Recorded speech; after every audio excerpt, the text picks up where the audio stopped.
The member for Grey.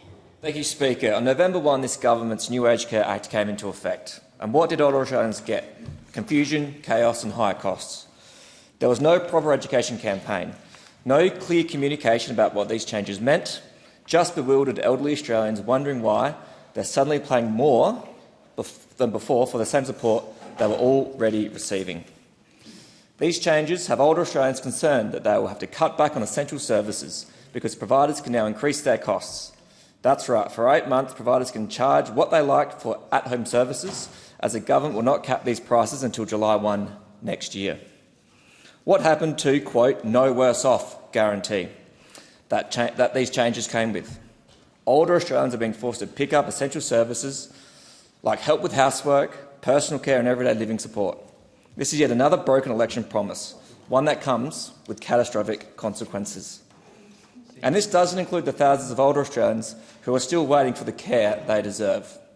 In total, more than 230,000 older Australians have been left in limbo, waiting for access for home care support under Labor. The National Ageing Research Institute has shown that older Australians forced to wait longer than 6 months for a home care package face an 18% higher risk of death compared to those who receive support within 30 days. Across the electorate of Grey, families are facing impossible choices and heartbreaking situations due to this government's failure to deliver promised care. The stories I have heard from residents across Grey are both raw and devastating, prove beyond any doubt that we are in the midst of an aged care crisis. This is the price of Labor's centralisation and their one-size-fits-all policy approach. What works for cities does not work in small regional towns.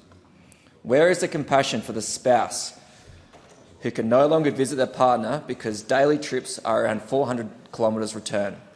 Where is the plan to ensure that a retired farmer in the far north or a beloved community volunteer on the west coast can age with dignity in the town they love?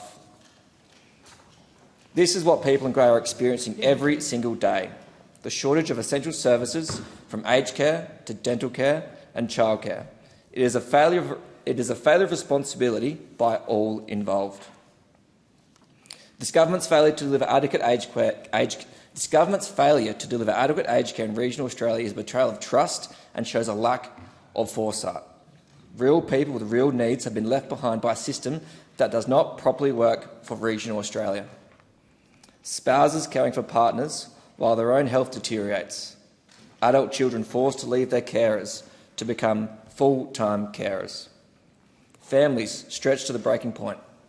These changes only add to the burden they are already carrying.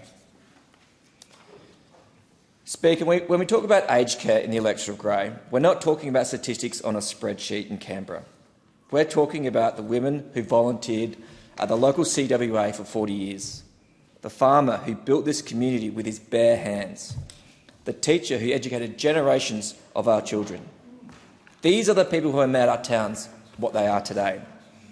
They deserve better than confusion about new legislation. They deserve better than broken promises. They deserve better than a government that treats regional Australia as an afterthought. These changes have added another hurdle to an already difficult system for regional Australians to navigate. Without proper education, without price protections for 8 months, without adequate support, this government has let our elderly down. It can be the difference between living with dignity in the community you love or losing everything you've built over a lifetime. Our elderly built regional Australia.